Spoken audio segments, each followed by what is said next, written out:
Okay. Ah, So I have an idiom of the day, week, ooh, new episode for idioms. you. Yes, that came I up love in an idiom. conversation.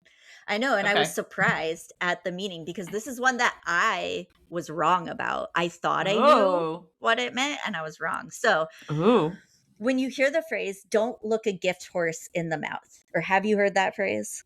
a gift horse? Yeah, don't look a gift horse in the mouth. You've I never heard have that? no. I've never heard Really? that. No. Okay. What is a gift horse?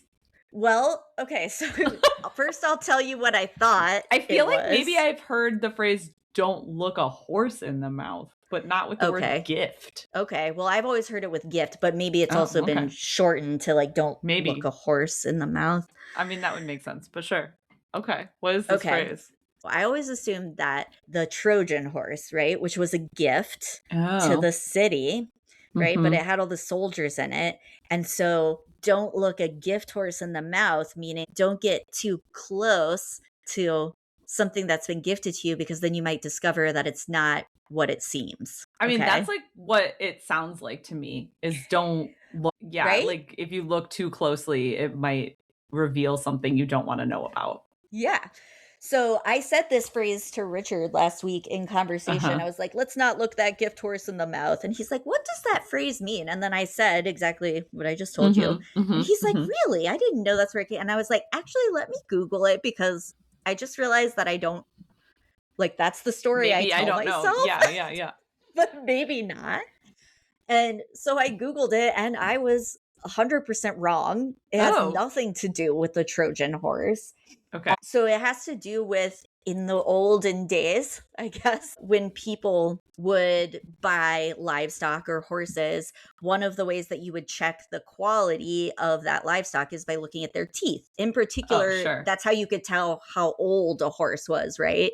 And so, like, if Mm. they were missing a lot of teeth or something, they might be an old horse that's not going to function well on a farm. So the phrase, don't look a gift horse in the mouth, means actually that it's would be rude to look at a horse's mouth if it had been given to you as a gift or for free. So, like, let's say someone Oh. does you a favor and gifts you this horse, don't look it in the mouth because, like, then you're insulting the person that gave you the gift. So it's kind of like, Oh. let's not examine something too closely that was given to us for free. Like, just take the Right. free horse is kind of the message there, Oh, and be grateful interesting. that you got the gift.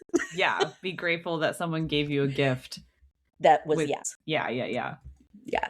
Okay. I mean, So, I could understand that phrase, but also just thinking logistically here, maybe someone's like pawning it off on you because then you have to deal with it when it's about to right. die. Yep. Yeah. But what they're saying is it was free. It was free, you know, Hmm. nothing to do with the Trojan horse. So don't, Interesting. don't think that, I guess. And what was cracking me up about it was like just in my head, that was the answer. Like it just Yeah. made sense. I'm like, that I must mean, be it what does it make is. What else? What other gift horse do you know of? yeah. I just That's the most famous horse that was a gift. Yeah, fair. I just feel like this is missing the other angle of it though, where sometimes people give you gifts just because they don't Yeah. want the thing. So you're saying you should look the gift horse in the mouth and you should give it I'm back? saying you shouldn't necessarily accept every gift that's given to you, is what Okay. I'm saying.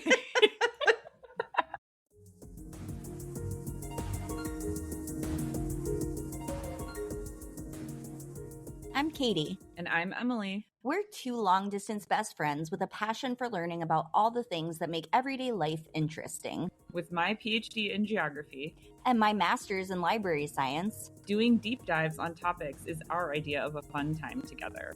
We'll share our findings with you on Researching the obvious.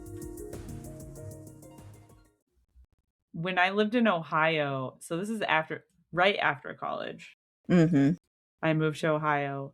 Which, by the way, when we were in college, I feel like you were one of the few people on campus that was even from Indiana. Yeah. I met one other girl who was from Oh, Indiana.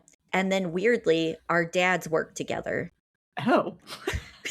I mean, I guess I shouldn't be that surprised. Right? Yeah. Like Indiana, because he was at Caterpillar? No, that was when he was at GM, General Motors. So they're a Oh, huge okay. employer Well, then too, that makes right? sense. Yeah. Yeah. Yeah. That makes sense. Yeah. Yeah. But that makes sense. I feel like there definitely wasn't a lot of Indiana people at college. Or Midwest in general, but yeah, there was Just not. yeah. I think when people would ask No. me where I was from and I would say Indiana, they're like, "Why? Like, why are you here? Like, what are you doing here?" Yeah. Yeah, Indiana definitely no, and the Midwest for sure. Yeah. Definitely Very no. limited. Yep. And what's funny is I, chose New Hampshire because I wanted to get away from Indiana because I was like, I'm busting out and, Yeah. going somewhere different. And, here I am settled back in Indiana. Back home in Indiana. Back as they back say. home again. Yes, back home again in Indiana. There's a reason that is what the song is. Yeah. And it's funny because I do feel like there are a lot of people around here who have ended up staying here their whole lives. Like there are a lot of native Hoosiers who live here.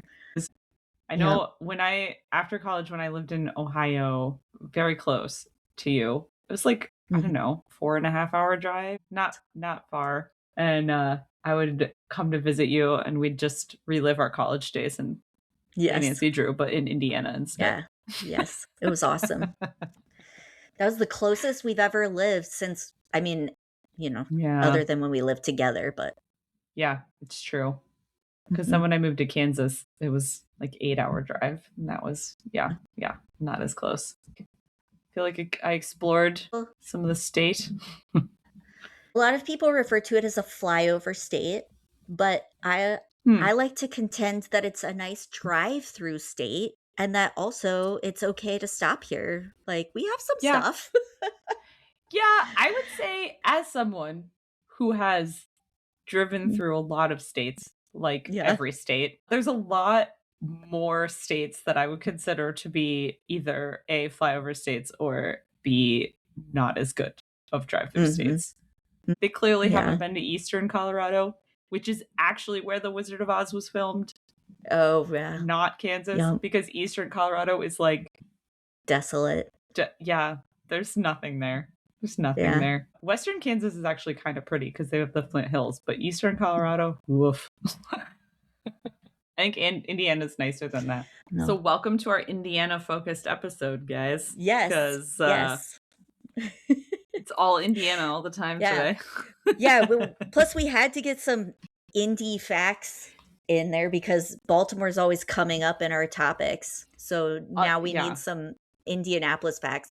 So as a geographer, I have a book entitled How the States Got Their Shapes by Mark Stein. People may be familiar with this. I think it was also a TV show for a hot minute. Ooh, okay. But basically every chapter is about a state in the US and where the borders came from, that sort of thing. So I was like, okay, let me read about Indiana. And as I was reading about it, I realized that while this book is interesting in terms of borders, it glosses over pretty much anything that doesn't have to do with the border. So it really has no information about Native Americans or people who were living in any of before these the borders were drawn. Exactly. It's very specific on drawing the borders, which, is interesting. And we will get to that because there was a couple things that I thought was kind of funny about Indiana's borders. But because of that, I was like, hang on. I need to know what was going on in Indiana before the borders existed. And I would like to know too, because I did have to take some state history, I think in middle school, but I don't really remember much of that. So I'm like very excited to hear about what you learned about my state so that I can add it to my knowledge base. Yes. Then you can tell everyone in Indiana more about what it was like before. Yeah. I'll have so many conversation starters. It'll be nuts. Yep. Well, so I learned that I started very early. I went way back. So during the Ice Age, The southernmost extent of the glaciers did not fully cover what is present day Indiana, only covered the northern part of Indiana, like just south of the Great Lakes. So it is interesting though, because if you've been to like glaciated landscapes versus unglaciated landscapes, it would be cool to see the border zone, which would fall in Indiana, because you'd be able to tell pretty quickly what area was a glaciated area and not a glaciated area. And as someone from New York, the whole thing was glaciated. So, we don't get the non-glaciated parts. Yeah. But what is cool about that is because part of Indiana wasn't covered in a glacier, you had some cool ice age animals such as saber-toothed cats. Ooh. I know. Not the tigers. You had like smaller ones. Which I didn't realize that there were different size saber-toothed cats. I mean, this makes sense. I didn't know that either. But yeah, so saber-toothed tigers were like the big ones, but there were also other species of saber-toothed cats and some were smaller, like lynx size, and you had like the little ones, which is cute. I know. I love that. So I thought that was fun. Yeah, and also some mastodons and other sort of prehistoric animals lived in your area.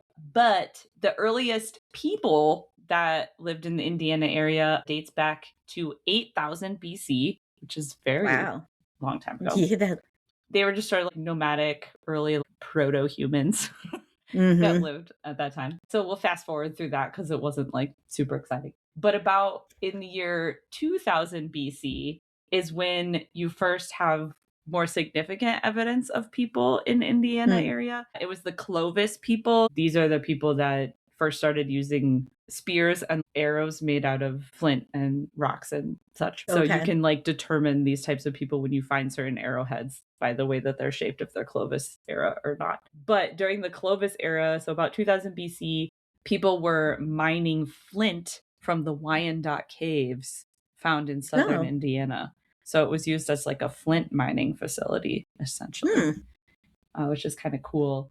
2000 BC, just for reference point, that's about the same time period that the pyramids were being built in Egypt. So people were mining flint. And then about 1000 BC is when you get some of the earliest structures that are still found in Indiana, which I thought was kind of cool. So in 1000 BC, the Adena cultures lived in the area, and they cultivated squash and they made pottery, and they were part of the earthworks mound building cultures. And in southern Indiana, there's a place called Mounds State Park, and that is one of the oldest earthworks in North America that you can still go and see at I have Mounds. heard of that.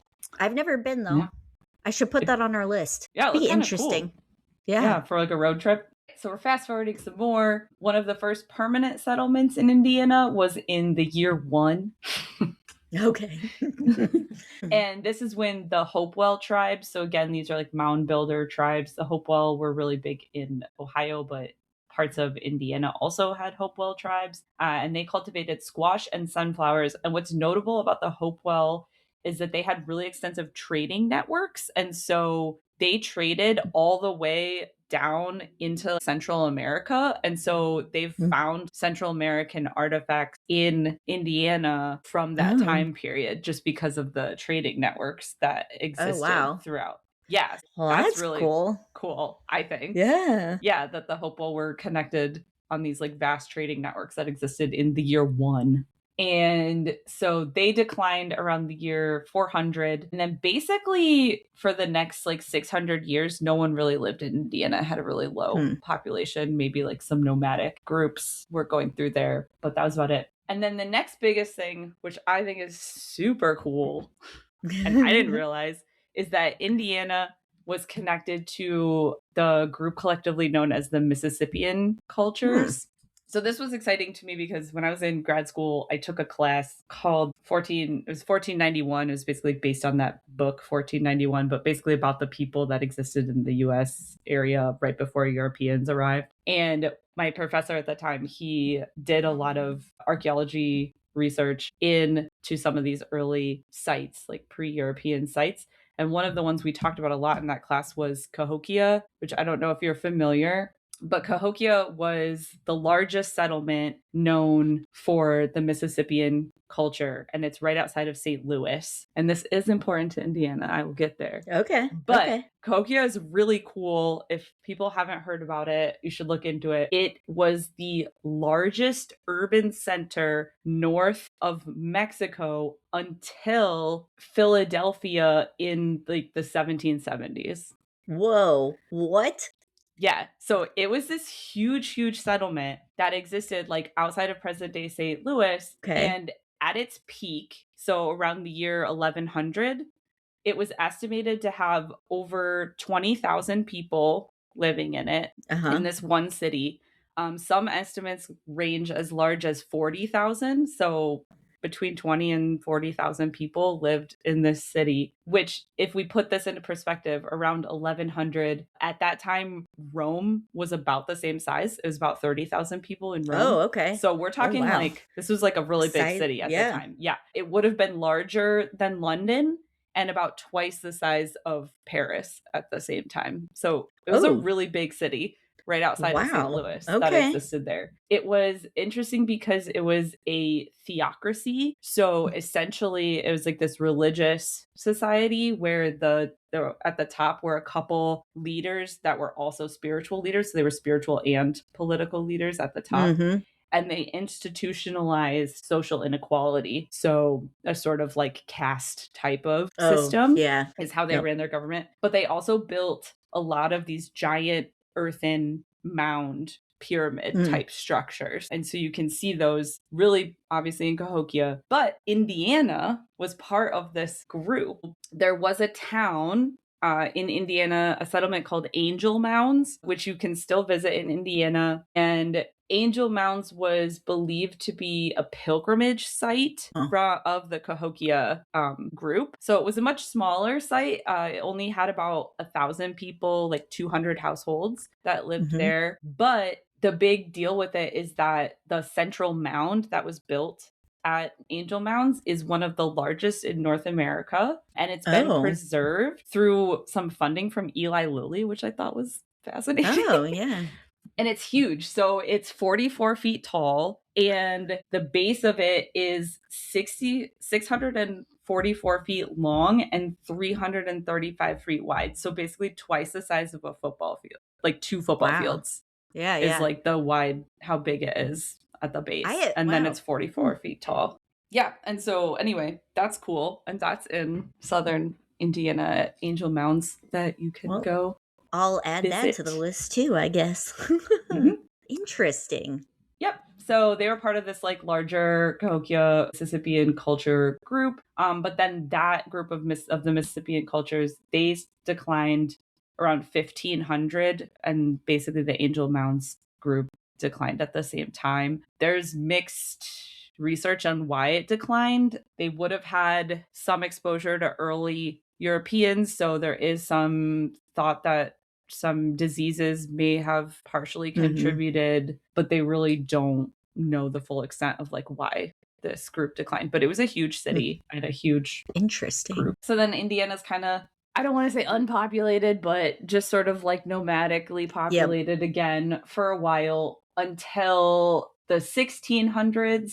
And during the 1600s, there's a couple of groups that come in. The French start coming in, trading. The biggest trade city, I don't know how Indiana pronounces it. It's Vincennes. Vincennes. Yeah. Okay. We say Vincennes. Yeah. Okay. Yeah. So Vincennes is like one of the first big cities that gets established in what becomes Indiana. That was a big like French trading site. And then Native American tribes from the east start getting pushed into the Indiana area from other Europeans coming in to eastern US. So the big tribes that get pushed there are the Miami, the Shawnee, and the Potawatomi arrive. Anyway, they were kind of hanging out in the area in the 1600s. And then the next big thing that kind of happens is essentially the French and Indian War. That's what shaped most of Indiana's boundaries. The French and Indian War is a little bit of a weird name because it was basically the French and the Indians were aligned together against the British. And it was essentially the North American theater of the 7 Years' War that was happening in Europe. So Britain and France were fighting in Europe during the 7 Years' War, and then the French and Indian part of it was what was going on in North America when the French and the British were also still fighting. But the Indians were aligned with the French at the time. Okay. And that's because the British were aligned with the Iroquois, and the local Indian tribes had been fighting the Iroquois previously during the Beaver Wars. And so there was a lot of things, just political situation happening there. Yeah. But basically, Britain wins the French and Indian War, and they acquire what's called the Northwest Territory. And the Northwest Territory is basically all the land south of the Great Lakes between the Ohio River and the Mississippi River, which forms like a little triangle. And that's what forms the southern border of Indiana. Yes, that makes sense. It's the Ohio River. Yeah, is the southern border. So obviously when the US then beats the British and kicks them out, then they also get the Northwest Territory. And with that, they get the territory of Indiana. So how do we get from Northwest Territory to it being a state? This is where How the States Got Their Shapes actually comes in. Finally, we get this book. Okay. So basically, Thomas Jefferson was assigned to look at how to subdivide up the Northwest Territory into new states. And he did a little study and decided that the best way to subdivide this territory would be to create parcels of land that were basically 2 degrees of height and 4 degrees of width. So like degrees of longitude and degrees of latitude of height and width. The first chunk that they sectioned off in Northwest Territory was Ohio. So they basically kind of based it on this idea of like 2 and 4 degrees size. Okay. Little squares.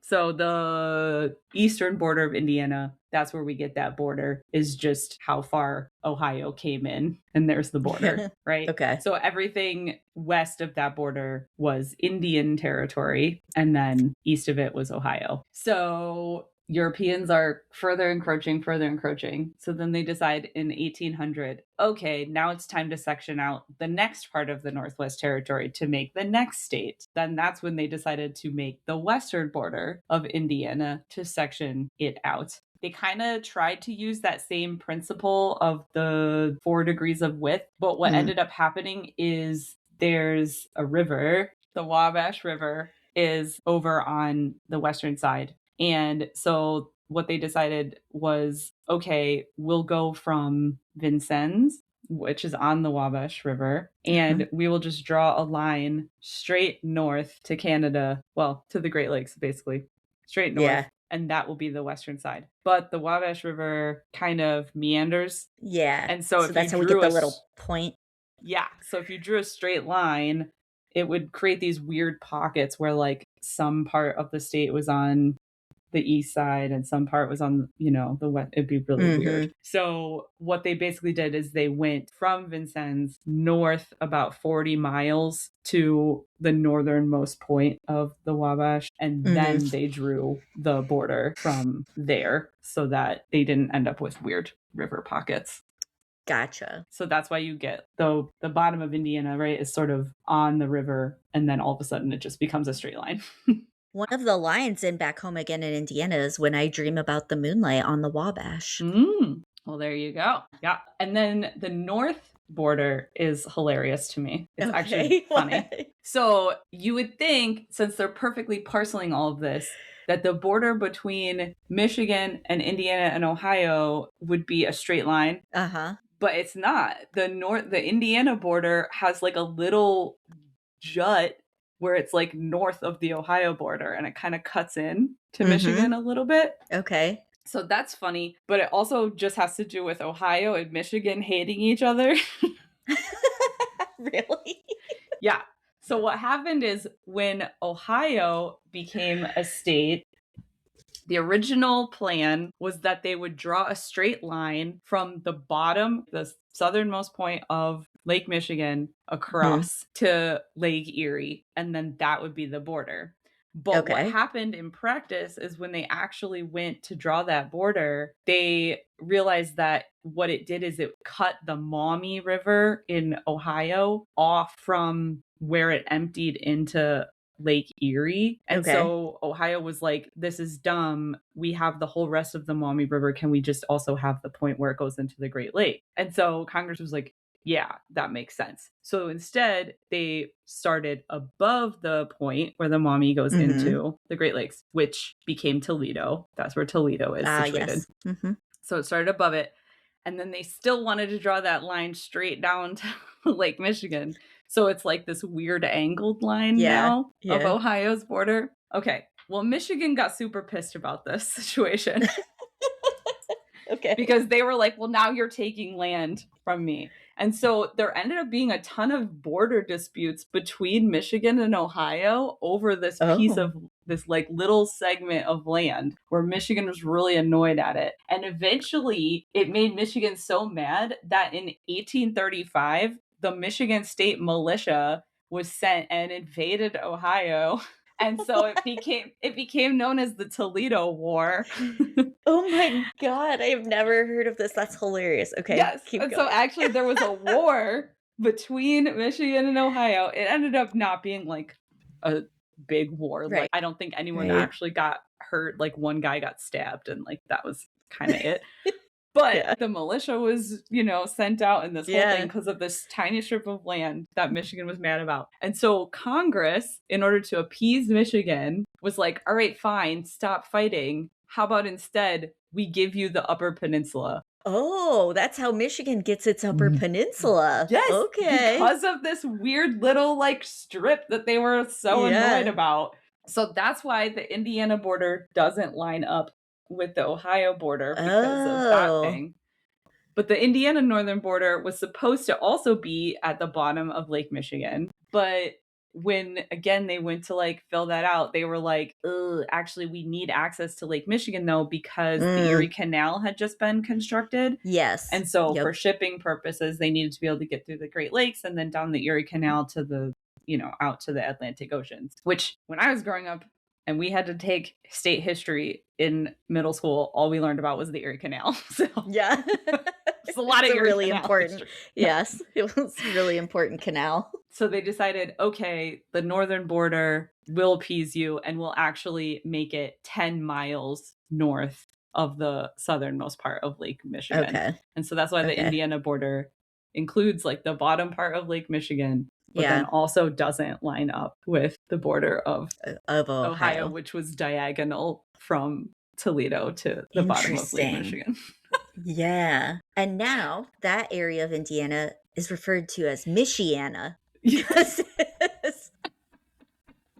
Oh, for real, that region up there, it's like Indiana and Michigan like blend. So we don't hate each other, apparently. We're living in harmony to this day. Well, you never got into a war over a tiny little strip of land that Michigan really wanted. Although Michigan got the whole UP. So that's crazy. So they figure out all these borders and whatever, but the Native Americans are still all living there. And there was a ton of like little battles that were happening between the local tribes. I'll just point out this one last thing. The most famous of these battles between the tribes and people who settled Indiana was, of course, the Battle of Tippecanoe. Takes place in Indiana between, at the time, Governor William Henry Harrison, who was overseeing the Indiana Territory. It hadn't been a state yet. And the Shawnee leader, Tecumseh, who, that's a whole podcast we could do, because he was leading like an entire spiritual movement. Oh, really? At the time. Yeah. He was like a whole cult leader and like leading an entire like spiritualist movement at the time. There was like a whole religious thing going on with that. But yeah, Tippecanoe. And of course, then William Henry Harrison goes on to become president, and Tippecanoe and Tyler too was his slogan. And 31 days. Yeah, exactly. He had a really great campaign, Tippecanoe and Tyler too, and then flamed out real quick. Yep, I was in it. That was one of the facts on my list. Was William Henry Harrison was a president who came from Indiana, and then his claim to fame is that he had the shortest term of any president, which was only 31 days, because apparently during his inauguration the weather was cold and terrible, but he insisted on still giving his speech, which was excessively long outside, and caught pneumonia and died. And he was the first president to die in office, too. Yeah. He also I mean, this tracks because everything I read about the Battle of Tippecanoe is that he like greatly over exaggerated his His so-called victory okay. Yeah. at this battle. So, Tecumseh was out of town and it was a whole Tecumseh wasn't even there. yeah, correct. Like Tecumseh was Wow. out of town and Yeah. his brother, who was the spiritual leader, was Yeah. overseeing the village that Okay. William Henry Harrison like jumped essentially and they were like, "Oh, we decimated him," but like it didn't because then Tecumseh led Came the back. Shawnee for like future battles Yeah. in the War of 1812. He aligned with the British. So, yeah, greatly over exaggerated it feels like. Yeah. He was a true politician. Mhm. But he did kill a lot of Yeah. Shawnee people at that battle, which is really upsetting. But Yeah. All well, right. Well, thank you for educating me about my own state your and how it came pre-state, to be. your pre-state history. My pre-state into state. So I decided that I would focus on some Indianapolis history and kind of the development of the city of Indianapolis, because it's where I live. So, I should probably know some more about the place where I live. That makes sense. And I discovered some interesting things. So, Indianapolis was officially founded in 1820. We became a state in 1816. So, this would be 4 Yes. years later. And you were And, the 19th state. I looked that oh, up. okay. That's good to know. Congress donated 4 parcels of land to establish a seat of government, and that's what would become Indianapolis. The legislature then appointed Alexander Ralston and Elias Pym Fordham to survey and design a town plan for Indianapolis. And Ralston was actually one of the planners for Washington, D.C. So there's actually Oh. a lot of similarities in the way Indianapolis is laid out to the way Washington, D.C. is laid out. Namely, that we have a circle in the center of the city with diagonal spokes, 4 diagonal spokes that come out. And then the rest of the streets are lined up in a grid fashion in between I always that. wondered that because when I would come to visit you, obviously I'd be driving and it was always like, oh, you're on 114th Street or whatever. Yes. Because all your streets are numbered. Yes. Yeah. Fun fact. I learned this when I was younger. I think my parents told me, but like the center of Indianapolis is considered the starting point, and then streets that come after that are named in numbers that give you the distance from that center point. Oh. So, okay. So when I was growing up, we lived near 216th Street, which is 21.6 miles from the center of Indianapolis. Oh. Yeah. And so then as you get closer, right?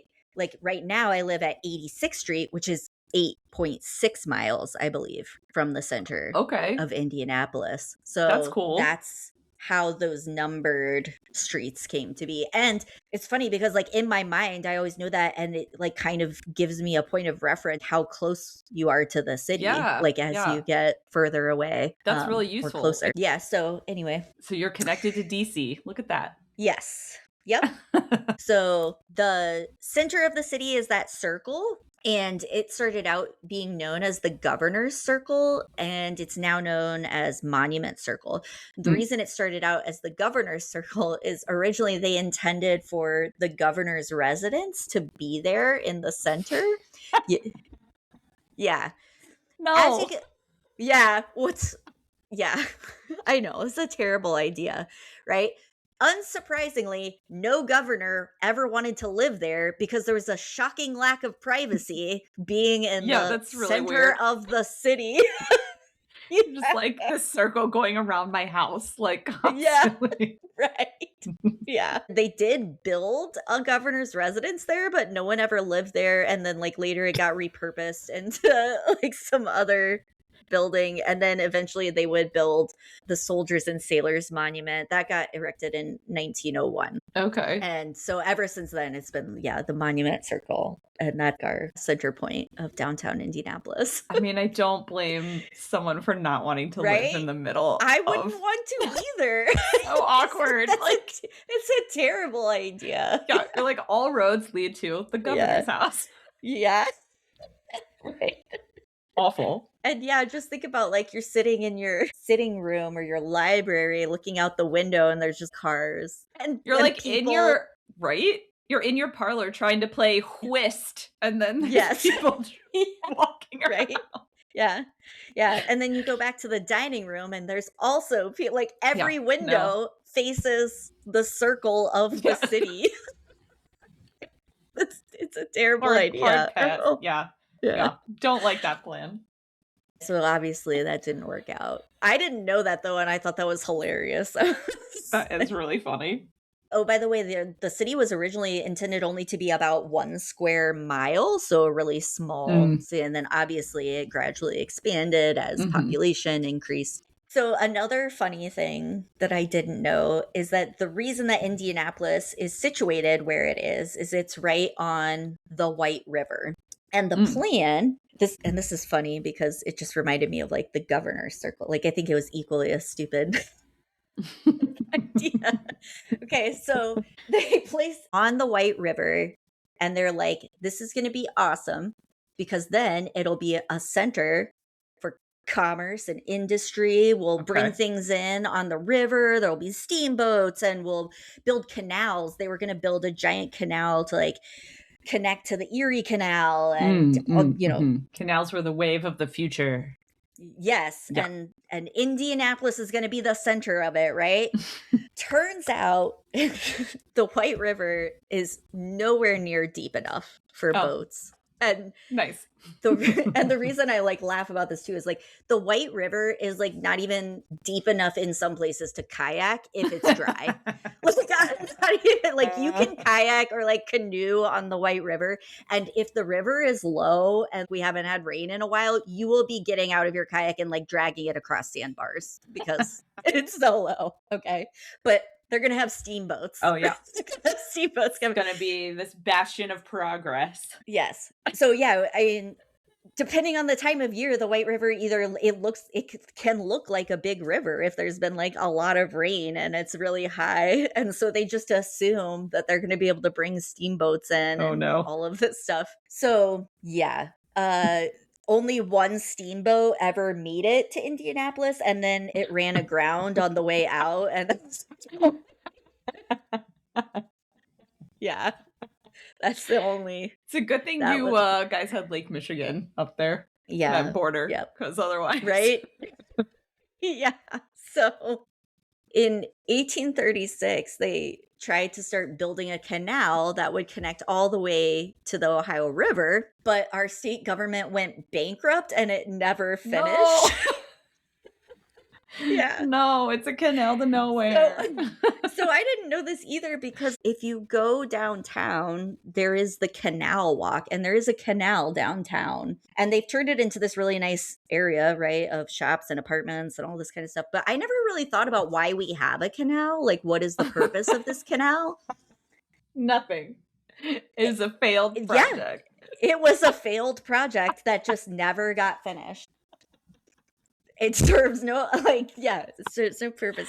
And it, like, also in Broad Ripple, which is, like, one of the little towns, like, right outside of Indy, it's a little bit north, they also have part of the canal. So there's the canal in Broad Ripple. It's I was going to say, you and I have definitely been to an establishment and had drinks along the canal before. Yes. Yep. Yeah. Yeah. Yeah. So I've been to this canal. It's just a partially completed canal. It's nice to sit on. Yeah. And again, I just never gave this any thought. Like, what is this canal doing here? Because it's used for nothing, right? It just... Especially downtown. I think you can like rent paddle boats to go on it or whatever. I never thought about like, where is this going and why is it here? It was supposed to go all the way to the Ohio River. Yeah. Not even close. Not even close. You tried, Indiana. You tried. First with the governor's circle, now with the canal, the White River, such a disappointment. Comedy of Indiana errors. It does feel like it probably hindered the development of Indiana for quite a bit. Yeah, not having it did. Like transportation, really. Yes, correct. So what ended up happening instead is obviously roads and railroads became much more important. And that's when industry and such would really take off in Indiana. And funny enough, I mean, it took the roads and the railroads to get here, but we're now like a very important logistics point because we Right. are kind of this central location. And we have 4 major interstates that connect in and around Indianapolis. So both going north, south, east, and west. So you drive through here, there's a lot of trucks. There's a lot of semi trucks, right? Because it's a major trucking route. And then 1847, that's when we officially incorporate as a city. And that's when the railroad arrives. So then we can get going. Yeah. Yeah. You're like, With oh the man, all these railroad. canals were failing. The rivers were Yeah. failing. How are Yeah. we going to become a major commercial hub? Oh, you got to wait till the Yep. railroads. Okay. Yep. So the Madison and Indianapolis Railroad arrives, and the first Union Station was built as well. Around this time as well, 1850, the population is around 8,091. So one of the major industries here would start in 1876 when Colonel Eli Lilly begins his pharmaceutical manufacture. So that's actually still one of the biggest companies that operates in Indianapolis, Eli Lilly. In 1898, Das Deutschhaus opens. So a lot of the people coming into Indianapolis were European immigrants. In particular, there was a large German population. What's fun about this place is it was designed by Bernard Vonnegut, which is Kurt Vonnegut's grandfather. Oh, Great-grandfather. interesting. Great-grandfather. Yeah. And so Kurt Vonnegut is from Indianapolis. He's one of our notable natives. And his family had been in Indianapolis for a long time. And his grandfather and father were a big part of the German American community there. And Bernard Vonnegut was an architect. Interesting. Yes. It was later renamed to the Athenaeum because of the war. They didn't want the German name anymore. But yeah. Sounds about right. Yeah. It is still in the city because I've been there. It's now a restaurant called the Rathskeller, and it is a German food restaurant. Oh. And they also have a beer garden. And it's lovely. Wait, I think you took me there. Yeah, I probably did. Because it's definitely one of our go-to places. Yes, I remember this. So then the early 1900s, things would really take off because of the automobile industries. Early on, Indianapolis was actually a big center for automobile manufacturing that would rival Detroit even. So they were the center of a couple of high-end automobile companies, including Duesenberg and Stutz. And what ended up happening too was that James Allison opens up a machine shop, the Allison Engineering Company, and they start making automobile parts and engines and things like that. So that becomes a major industry here. And the Stutz Company also is big making car parts as well.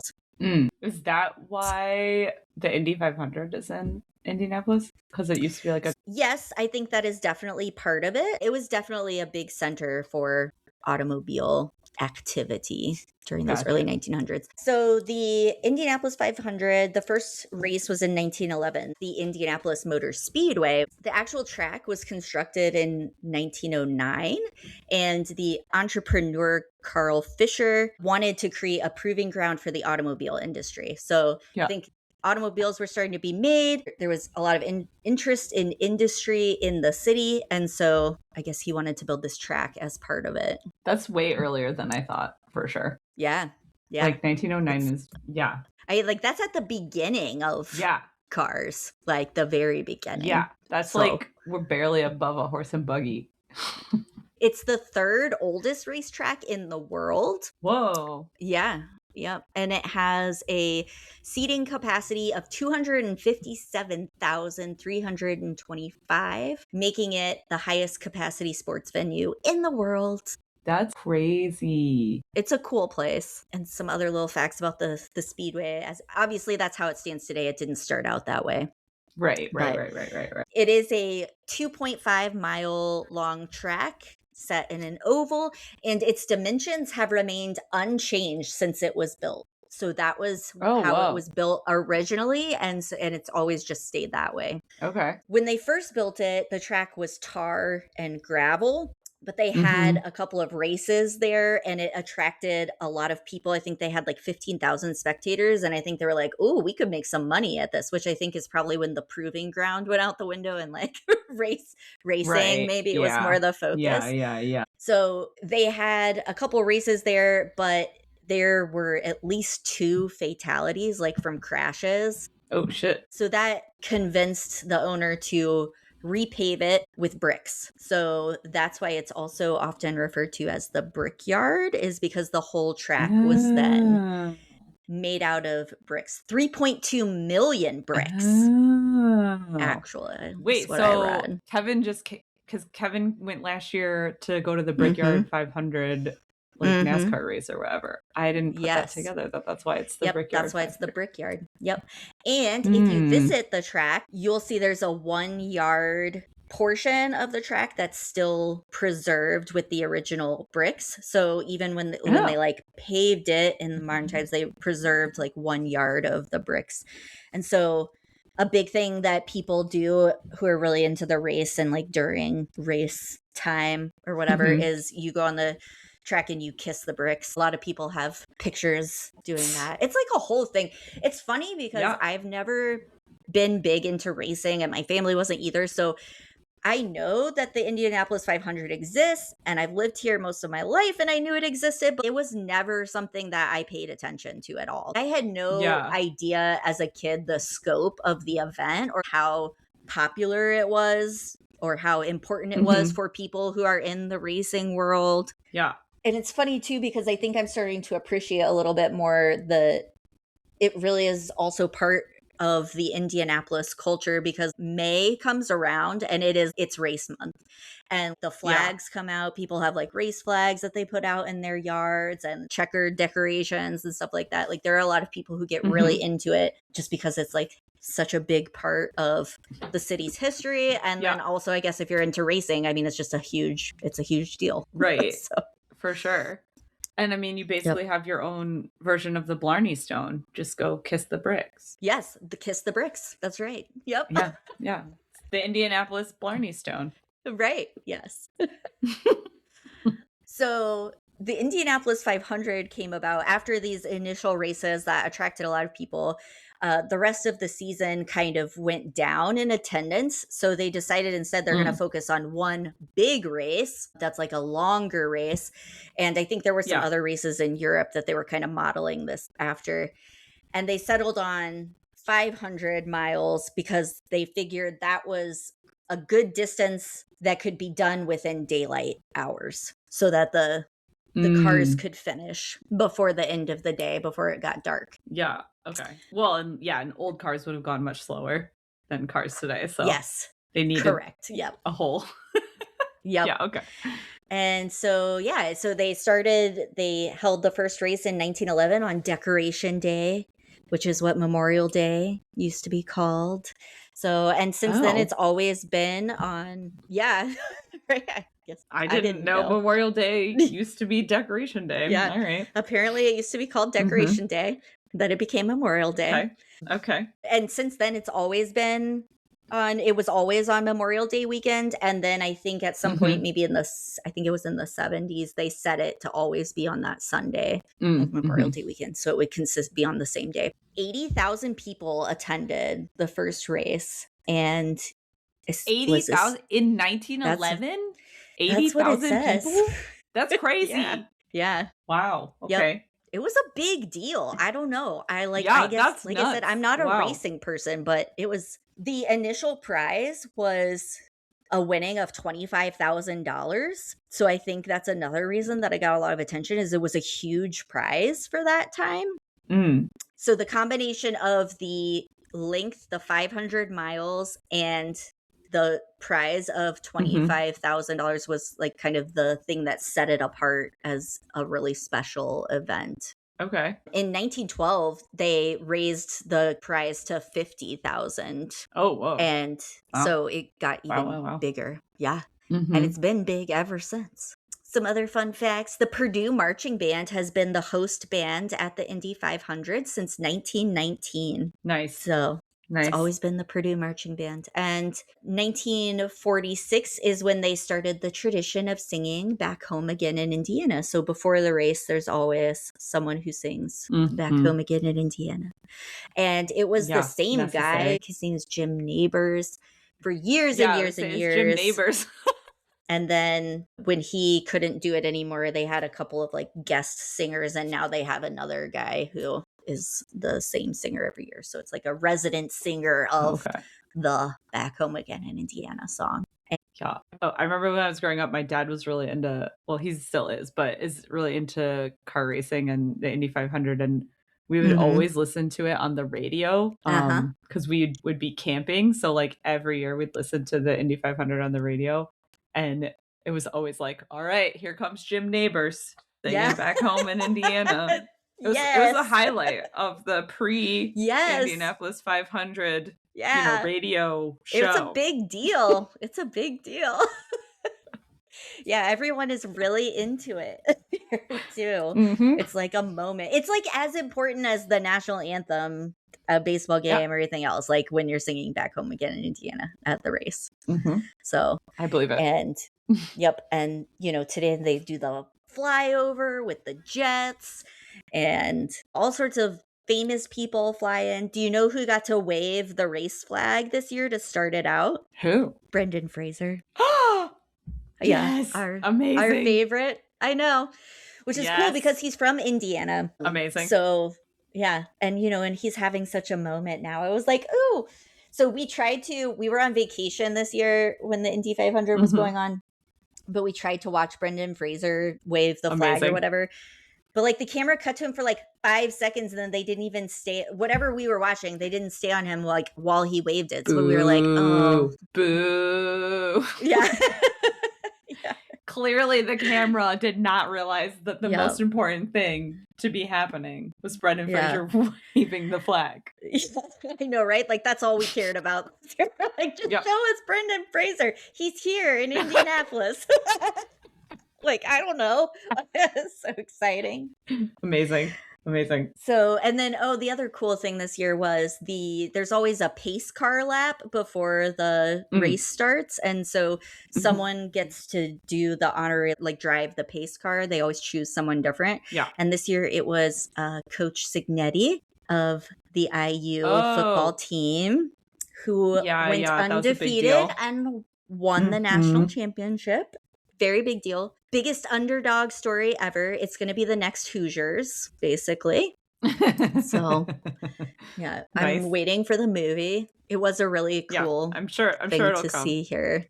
So, yeah, so he drove the pace car this wheel. So, nice. Anyway. It'll be like a Disney film, and then like Zac Efron will play the coach. Yes. And it'll be, Yeah, because he's old enough to do that now, right? Yeah, exactly. Man. That's what I'm saying. He'd be like the perfect person. Yep. Well, early 1900s, Indianapolis is booming with the automobiles and the race. Yeah. The biggest spectacle in racing, I think is what they call it. It's the greatest. It's the greatest spectacle in racing. The greatest I only know this spectacle in racing. Yes. They say it every time, right? They say it on the radio so much. Yeah. So much. Yeah. Yeah. And then, my family turned it into a drinking game. So every time they say it on the radio, you take a drink.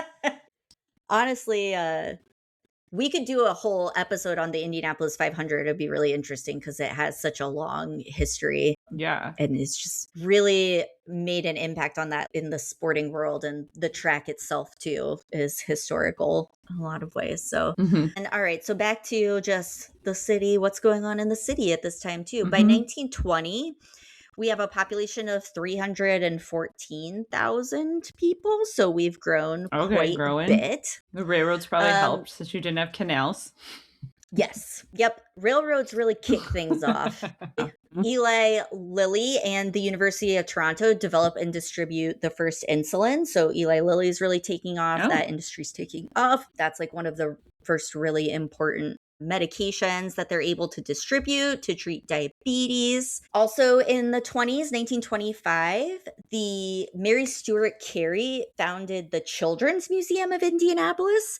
I had no idea that our Children's Museum was that old, and it's now Yeah. kind of a big deal too because we have the biggest children's museum in the country, and that was founded in That's cool. 1925. Also, throwback to our soda episode, the Coca-Cola bottling plant opens in 1931, which is the largest plant for Coca-Cola at the time. I mean, that was when they were aggressively expanding Coca-Cola, right? So yeah, and so it's kind of a repeating story of, I think, Indianapolis being situated in this, again, central location. And you see these like industries that pop up and then open distribution centers or manufacturing in Indianapolis because of that location. In the 30s, the Allison Engineering that I was talking about develops an airplane engine with GM. That was a really big deal. Ended up getting used in World War II and military planes. Yeah, and Allison Transmission is still a big company here in the city, and it was eventually acquired by Rolls-Royce. 1970, the 70s in Indianapolis is an interesting time because what happens is there's Indianapolis, the city proper, and then in 1970, they decided to consolidate all of the city and county governments. So Indianapolis sits in Marion County, and they basically took everything in Marion County and combined it to be under the government of Indianapolis. Interesting. So, yeah, there are a few exceptions to that, like one of those being the town of Speedway, which is where the track is. They still have like their own police force that they pay for.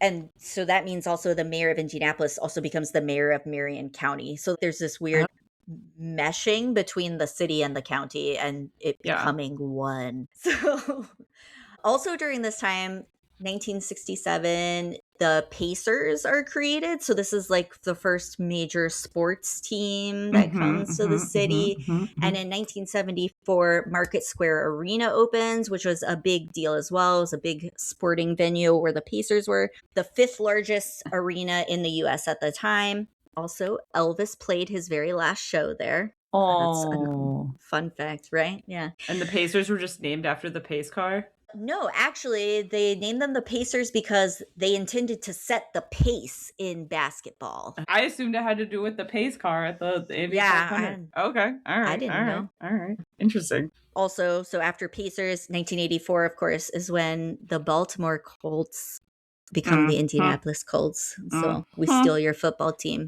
Yeah, the city won't talk to you about that. Yeah. Right. Still bitter about it. It's because they stole. Do you know? We are still bitter about it because do you know how that happened? They stole the team in the middle of the night. Yeah, they got up and left in the middle of the night. They packed them up in the middle of the night in Baltimore and drove them out because people were like, "No, we don't want you to take the team." And then there was like this kind of shady thing that happened, and then. They like packed them up in the middle of the night and drove them out of town in the middle of the night. Yeah. It's kind of shady. I'm just saying. Yeah. I mean, a deal's a deal, I guess. I don't know. It had to happen somehow. They're just trying to avoid, I guess so. Any tumultuous repercussions. Yeah. Sure. 80s. One notable thing would be Dow Elanco Farms. So this is also one of the big industries in the city. So it's a joint venture between Eli Lilly and the Dow Chemical Company. And it's a biotech and agribusiness company. So, and eventually would become Dow AgroSciences. And then now I think it's Corteva or something, but it's still here today. So they're also a huge business here and continue to be. And then in recent years, some other things that have happened in the city that I think have probably been in efforts to kind of, I don't know, revitalize it, modernize it, bring in people. Early 2000s, we get Gen Con, which is actually a big deal because it's a really big table gaming event Uh-huh. that used to be held in Milwaukee, and now it's held here, and it brings in a ton of people. It's one of the biggest events of the year, and that's a reflection too of some of the effort that the city put into developing our convention center and our hosting abilities for those kind of events. Okay. And 2008 would be when Lucas Oil Stadium opened. So that's the stadium of the Colts. It's also a giant sports venue. And that is also the time when our new Indianapolis airport opens. Yeah. And now it's like won awards for like best airport in the US or whatever. Oh, wow. Fancy. I mean, I've flown through it. It's pretty nice. Yeah. Yeah, it's gotten some good press. I think it's funny though, because it's like not a very big airport. So I'm like, the best airport in the US, like it's not that big. But They did apparently a nice people, job. apparently people like it. Okay. And it is a nice place to fly in and out of, I think. It's easy to navigate. Yeah, it's very convenient. And it's never super busy. And yeah, the layout's good. Yeah. And the TSA takes like 5 seconds. So it is a nice airport. And we recently started doing a direct flight to Dublin, which was a big deal as well. Oh. So if you want to go to Ireland, you can fly directly out of Indianapolis. You should take advantage of that. Just go to Dublin one day. I know, right? I know. just one day, just be like, hey. Just be like, hey, let's go to Dublin. So our major economies today, like I've been talking about the pharmaceutical companies, so that's probably our biggest business. Also, though, continues to be big for motor vehicle parts. Makes sense. Medical equipment and supplies is also a big business here, as well as engines and power equipments, like we were talking about Allison, and aircraft products and parts. So we're big for all of that. Makes sense, given the history. Yes. And we've also become important in logistics as logistics centers. So Amazon has invested a lot in building distribution centers in and around Indianapolis. They employ a lot of people here. There's like multiple large distribution centers here for Amazon. And FedEx, their national hub, is located here in Indianapolis as well. Yeah. I didn't know that. At the airport. Yeah. Yeah. And then we're also, like I was talking about Dow, the chemical company. So we're considered a big life sciences hub. So between the pharmaceuticals and the agricultural chemicals. Also up and coming has been the hospitality industry. So like I was talking about Gen Con, they've also put a lot of effort into the downtown area and into, like I said, the convention center and hosting venues to attract events and people coming to the city. Interesting. So the hospitality industry has grown a lot, and we apparently receive around 29 million visitors annually. So, wow. I mean, that's why you had the like Olympic swim trials or whatever, right? Yes. Yeah. We had the Olympic swim trials. We hosted the Super Bowl back in 2012. We host the NCAA finals. So we're obviously really big basketball hub. And the NCAA national headquarters is here too. I should have mentioned that. You're still just the center. You're still just the center of everything. The crossroads. We are the crossroads of America. That's what the motto is, I think. So I saw something that when I was reading that said we were part of the Rust Belt. How do you feel about that? Do you think we're part of the Rust Belt? Yeah, I think so. Because especially if you have all the car manufacturing, and I'm sure that Indiana probably was hit pretty hard during the automobile industry collapse. Yeah. With GM and everything. So that makes sense because it'd be like a little post-industrial on that level. Yeah. So we're also part of the Corn Belt. So we get to be part of two belts. Ooh, multiple belts. We're in the Corn Belt and the Rust Belt. And you're part of the Bible Belt too, right? Yeah, we have all sorts of belts. And the Euchre Belt. You're part of all the belts. Yes. In the middle of the belt. We're that little center point. Just maybe Indiana's the buckle. You're the buckle on all the belts. I like that. Yeah.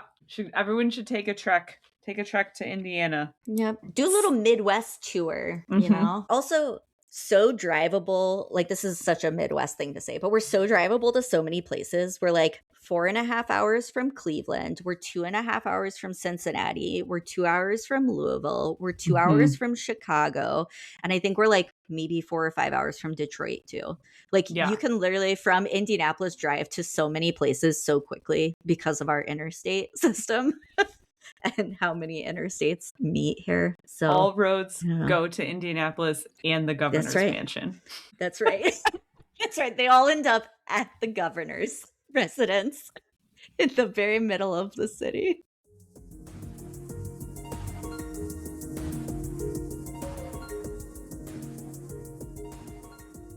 Thank you for listening to Researching the Obvious.